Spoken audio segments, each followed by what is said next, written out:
কিছু কিছু বিষয় আছে তাকদিরে যেগুলো কনস্ট্যান্ট ফিক্স, এগুলো কখনো পরিবর্তন হবে না। যেমন জীবন, আপনার মৃত্যু, আপনার হায়াত ইত্যাদি ইত্যাদি। কিছু বিষয় আছে যেগুলো ঝুলন্ত, মুআল্লাকা, এগুলো ভালো কাজ দিয়ে পরিবর্তন হয়, দোয়া দিয়ে পরিবর্তন হয়, নেকির কাজ দিয়ে, তাকওয়া দিয়ে পরিবর্তন হয়। যেমন কেউ যদি আত্মীয়তার সম্পর্ক বজায় রাখে, তার রিজিক বাড়বে, তার হায়াতে বরকত হবে। এই যে কোরআনের কথা বললাম, কেউ যদি কোরআন বেশি বেশি তেলাওয়াত করে, কোরআন নিয়ে বেশি বেশি গবেষণা করে, তার হায়াতে রিজিকে বারাকা আসবে।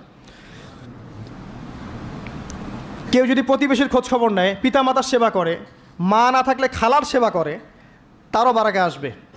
কেউ যদি বেশি বেশি দোয়া করতে থাকে, আল্লাহর কাছে প্রচুর দোয়া করে, খালি দোয়া আর দোয়ার উপর থাকে, দেখবেন ও বিপদ আপদে কম পড়বে। আর বিপদ আপদ আসলেও দেখবেন আল্লাহ পাক গায়েবী মাদাতে দেখবেন কোনো না কোনোভাবে তাকে সেভ করে ফেলছেন। কারণ দোয়া দিয়ে তাকদির পরিবর্তন হতে পারে।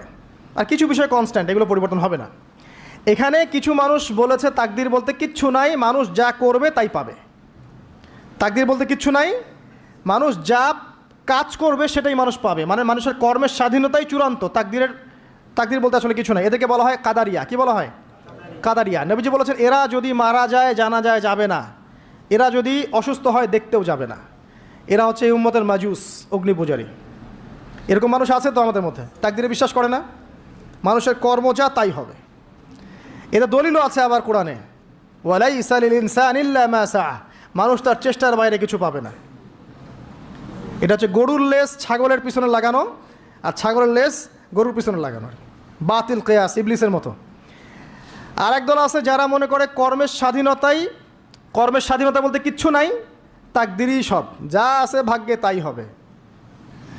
আমার কাজের কোনো স্বাধীনতা নাই, আল্লাহ চাইলে ভালো করতে পারবো, না চাইলে পারবো না। চুরি করছি কেন? আল্লাহ তাকদিরে লিখছিলেন তাই চুরি করছি। জেনা করলাম কেন? ঘুষ খাইলাম কেন? দুর্নীতি কেন করে? আল্লাহ লিখছেন তাকদিরে তাই, আমার তো কিছু করার নাই।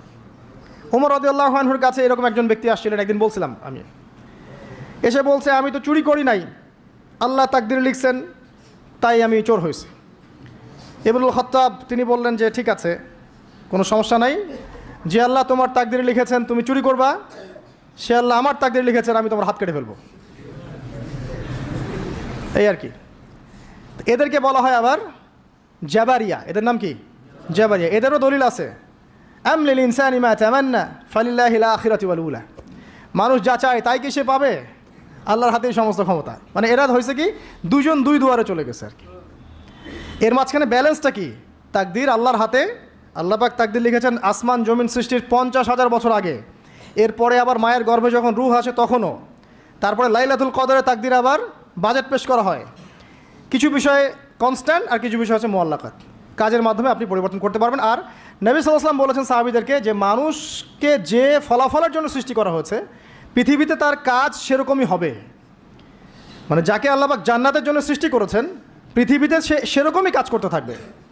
যাকে আল্লাহ পাক জাহান্নামের জন্য সৃষ্টি করেছেন বা যার তাকদিরে লেখা আছে সে জাহান্নামে যাবে, পৃথিবীতে তার কাজও তেমনই হবে।